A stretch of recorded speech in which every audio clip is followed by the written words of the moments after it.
It was September 4th, 1928, when a brave guy by the name of George Wood set the first official water speed record at 92.8 miles per hour. It really doesn't sound that hard. Get in a boat, get a lot of speed, and get your name in the history books. As it turns out, if you try to break this record, what it most likely will get you is dead.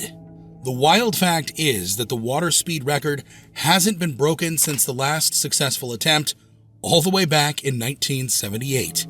Even with all our modern tech, trendy gadgets, and complicated machines, this deceptively easy record hasn't been broken in decades. In comparison, the last land speed record was set in 1997. So why is water so much harder and deadlier than land?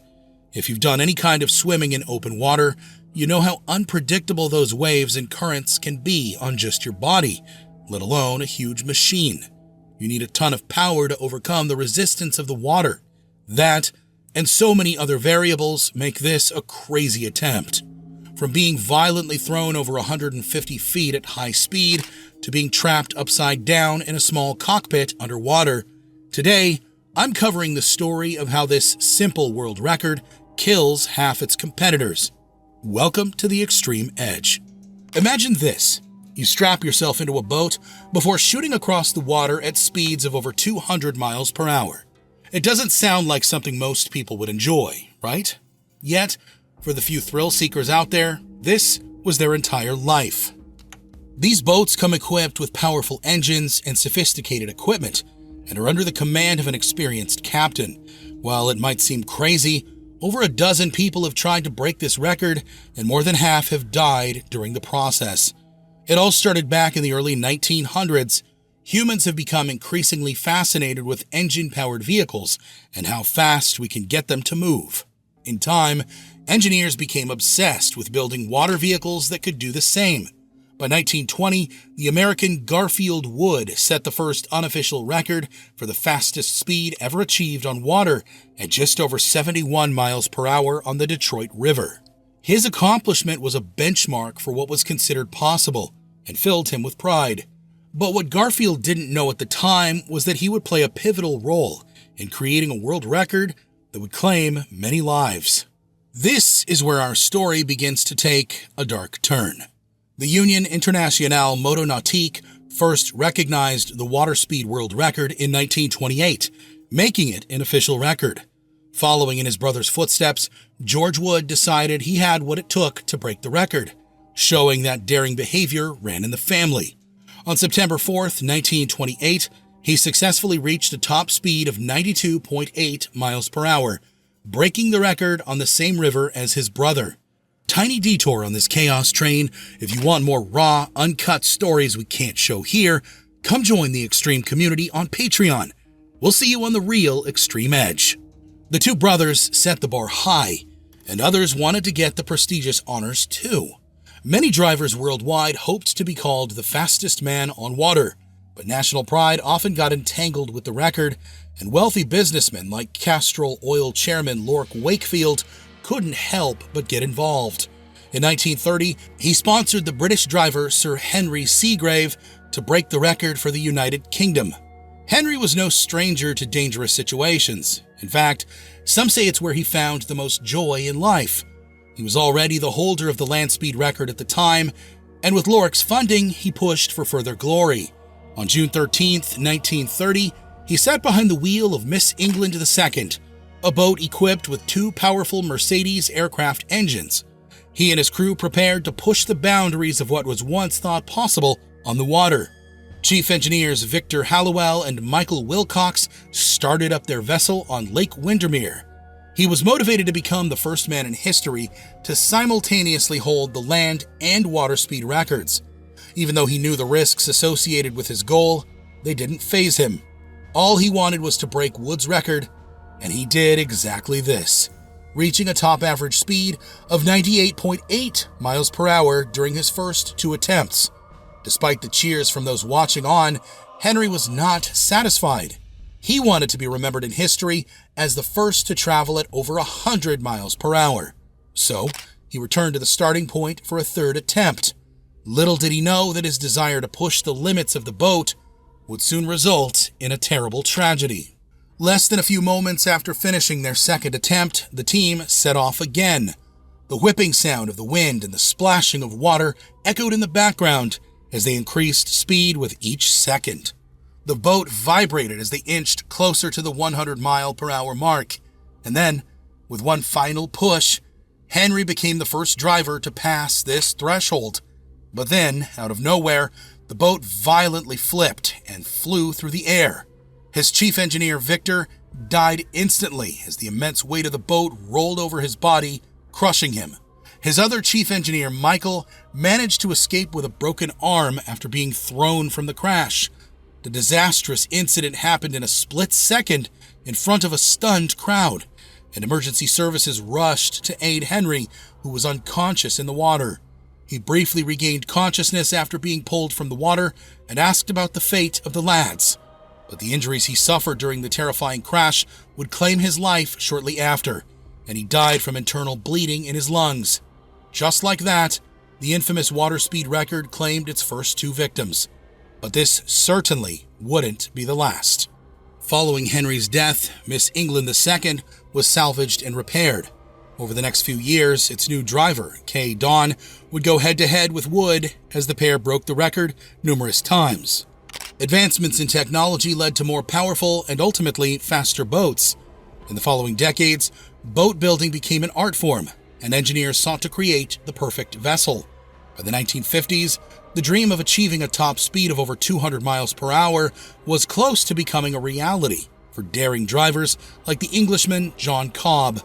Despite being a London stockbroker, John had a passion for the dangerous side of life. He was already the holder of the land speed record, and in 1952, he wanted to follow in the footsteps of Henry Seagrave and hold both records at the same time. But to do so was an incredibly dangerous task. At that time, the record was held by Seattle Chrysler dealer Stanley Sayers. His boat was powered by an Allison V1710 aircraft engine and reached a top speed of 178 miles per hour in July. Less than 3 months later, John was certain he could break the record and surpass the highly prized 200 miles per hour mark. On September 29th, he sat behind the wheel of his jet-powered Crusader on the cold, still waters of Loch Ness in Scotland. Fully committed to the cause, the daredevil shattered the previous record, reaching a top speed of 206 miles per hour. Just like that, he had made history, becoming the first individual to travel at an astonishing speed of over 200 miles per hour on water. However, the regulations of record setting require the driver to complete a second run. So, to claim the title of the world's fastest man on the water, he would have to reach the speed once more. But on the second attempt, he wouldn't be as lucky. John took off once more from the starting spot, increasing his speed with each second. As he continued to push the throttle, his boat reached unprecedented speeds as it glided across the water. Just as he approached the 210 miles per hour mark, the Crusader bounced uncontrollably after colliding with a rogue wave. Nearby boats had not cleared the area as previously instructed, leaving behind a strong current in the water. Then, disaster struck. John's boat smashed into a larger wave, forcing the Crusader's back to lift into the air. As it dropped, the boat crashed into pieces as it hit the surface, throwing him over 150 yards across the water. Rescue teams rushed to his aid. He was pulled unresponsive from the water. The immense force of the crash broke his neck, and the famed British racer was pronounced dead at the scene. His desire to become the world's best would ultimately lead him to pay the ultimate price. The infamous water speed record had now claimed its third victim. Despite the tragic death of John, those fighting for the Covenant title remained determined to hold the record. Less than 2 years later, Italian textile industrialist Mario Verga joined the race. Motivated by a 5 million lira prize offered by the Italian Motorboat Federation to anyone who could break the record, he built a hydroplane titled Laura 3, naming it after his young daughter. While it was incredibly fast, it was also very unstable. But Verga was no stranger to a high-paced life. He spent many years racing boats and wasn't shy when it came to reaching high speeds. Despite facing several mechanical problems with the boat in the months leading up to October 9th, 1954, Mario decided it was now or never. His funds were low, and the chance of claiming the 5 million lira prize was slipping from his grasp. With no more patience, he set off and roared across Lake Iseo in northern Italy at midday speeds close to 190 miles per hour. But this is where he met his destiny. As the boat bounced on the water twice, its nose rose higher before taking off into the air, completing a somersault. At the same time, Mario was launched from the cockpit at incredible speed and had no chance of survival. Just like John Cobb, the quest to become the world's fastest man on water would claim his life. Around the same time as Mario's unfortunate death, another promising pilot had been working in the background, hoping to claim the water record. Donald Campbell had just finished building a sleek, fast, jet-powered hydroplane called Bluebird K-7. It was considered a highly advanced design, made entirely of steel and aluminum. Like many before him, Donald had a passion for speed. Everything in his life revolved around breaking both the land and water speed records, and he dedicated almost all of his time to doing so. In July 1955, he finally achieved his dream and set a new water speed record after reaching a speed of 202 miles per hour on Ullswater in Cumbria, England. But this was only the beginning of his daring career. Over the next 9 years, he would break the record a further 6 times, becoming the greatest water speed record holder in history. To this day, he remains the only person in history to set both the world land and water speed records in the same year, which he did in 1964. On December 31st, in Lake Dumbleyung, he strapped himself into the cockpit of his beloved K-7 and flew across the water at an incredible speed of 276 miles per hour. But he was never content and always strived to push the boundaries. Unfortunately, his desire to go down as one of the fastest men in history would lead him to a fate like many others we've mentioned in this video. On January 4th, 1967, Donald K-7 reached a staggering speed of 295 miles per hour. He was certain a new record was in sight and had to complete a second run to make it official. But one key mistake would result in a horrifying tragedy.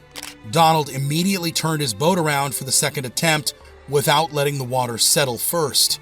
As he approached a speed of 318 miles per hour, he began to lose control, and the nose of the boat started to rise. From here, there was nothing Donald could have done, and his fate was sealed. Bluebird flung itself up into the air and flipped before violently smashing into the waters of the cold lake. People watched in horror as the boat cartwheeled across the water, breaking in half with metal flung in every direction. He likely died instantly. However, it would be several decades before his body would be recovered from the water. The speed record, or what some were calling a curse, had just claimed its 4th victim. Later in the year, a Californian boat racer, Lee Taylor, claimed the record after reaching a speed of 285 miles per hour. Public interest in the water speed record appears to have died down for the next 10 years. Maybe the overwhelming number of deaths associated with the record led adventure seekers to opt for other challenges. However, this wouldn't last, and soon, a new daredevil arrived to challenge Taylor's record. In the early 1970s, Australian Ken Warby initially shocked friends and family when he announced his plans to break the water speed world record. Ken was truly one of a kind, courageous, adventurous, and above all else, determined. He dreamed of becoming the next man to break the record and hopefully live to tell the tale. Motivated by the courageous attempts of his hero, Donald Campbell, if Ken could break the record, he would be the first person from outside the US, UK, and Ireland to do so. By 1972, he had started work on his boat in his backyard, designing and building the hull himself. Ken powered the water vehicle using 3 military Westinghouse engines he acquired at an auction for $265, and named his masterpiece the Spirit of Australia. His neighbors thought he was crazy, but to his close friends, he was incredibly focused and possessed nerves of steel. On November 20th, 1977, he was ready to shock the world. Ken took his boat to Blowering Dam on the Tumut River in New South Wales, Australia. From there, he would go on to make history. A small number of spectators gathered to watch his daring attempt. The warm Australian sun pounded down on his boat as he revved the engine on the open water. He had spent the last few years of his life preparing for this moment, and now it was here. Suppressing both excitement and fear with his nerves of steel, Ken let the throttle rip, and off he went across the water. After the 2 attempts required to break the record, Ken must have been in disbelief, as he had just broken Lee Taylor's record after reaching a top speed of nearly 289 miles per hour. The water speed community stood in shock at the accomplishments of Ken, who had somehow pulled off the impossible. But he wasn't done just yet. News of the Australian accomplishment spread around the world, and he soon earned a much-needed sponsorship from the swimwear brand Speedo. The following year, he was prepared to push the boundaries of what was thought possible once more and attempt to surpass the 300 miles per hour mark. On October 8, 1978, he returned to Blowering Dam again, hoping to break his own record. This time, he had an upgraded version of his earlier boat, which had been rebuilt with help from the Australian Air Force. Would he be successful in his attempt, or would he succumb to a horrible fate like many of his heroes, including Campbell? As a small crowd gathered near the boat, his assistants strapped Ken into the aircraft-style cockpit. Just before he fired up the engine, he looked at his team and said, "You don't drive the boat, you wear it." With that memorable quote, he set off across the water, and his speed increased with each passing second. The Spirit of Australia powered forward in a straight line, skimming the water's surface as it casually rocked from one side to another. This motion allowed Ken to release any air pressure that built up beneath the hull, reducing the chances of flipping. There was nothing high-tech nor particularly special about Ken's boat, and just like his heroes, he had every chance of losing his life. But his skills ensured he remained safe, and with one last acceleration, he set a new record of 317.6 miles per hour. Ken was overcome with joy as he returned to his team to check the official time. He had just smashed his own world record and, more importantly, cemented himself as the first man to successfully travel at more than 300 miles per hour on the water, and he would live to tell the tale. In the years that followed, Ken became a superstar in the racing community and would take the Spirit of Australia on a tour of the United States. Others got to work, hoping to break the record as he traveled around the U.S., but not everyone would be as lucky as Ken. In 1980, Lee Taylor appeared on the scene again, fully determined to become the record holder. This time around, he built a powerful rocket called Discovery 2. On a cold morning in November 1980, Lee arrived at Lake Tahoe with his boat and many spectators who were eager to see him break the record. Unfortunately, weather conditions were poor, and the attempt had to be called off. Many of the spectators had traveled a considerable distance to show Lee's support, and he knew this. So to avoid disappointing his loyal fans, he decided to do a test run instead. The engine roared as he approached a speed of 270 miles per hour. As fans cheered on from the side aboard the Discovery, Lee started to slow down. As he did, the boat hit a swell and flew into the air. People watching gasped as Lee's boat violently flipped 3 times before smashing into pieces as it collided with the water. The entire incident lasted no more than a few seconds, and as fragments of the boat went flung in every direction, the cockpit was submerged beneath the water. The impact of the crash must have knocked Lee unconscious, as he didn't use his emergency oxygen. Water slowly began to fill his lungs as he sank deeper into the lake. Despite the efforts of emergency services who rushed to the scene, they found no sign of his body.